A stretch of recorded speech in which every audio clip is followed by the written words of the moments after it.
అందరికీ శుభోదయం. ఈరోజు ఏప్రిల్ 30, 2024 సంవత్సరం మంగళవారం. శ్రీక్రోధినామ సంవత్సరం ఉత్తరాయణం, వసంత ఋతువు, చైత్రమాసం, కృష్ణపక్షం.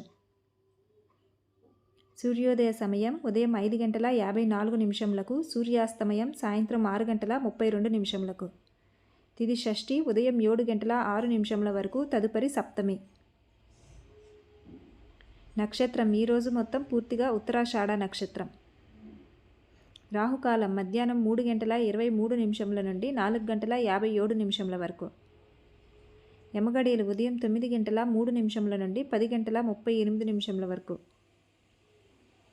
వర్జం మధ్యాహ్నం 12:31 నుండి 2:04 వరకు. దుర్ముహూర్తం ఉదయం 8:24 నుండి 9:15 వరకు, తిరిగి రాత్రి 11:41 నుండి 12:32 వరకు. శుభ సమయం ఉదయం 7 గంటల నుండి 8 గంటల వరకు, తిరిగి సాయంత్రం 7 గంటల నుండి 8 గంటల వరకు.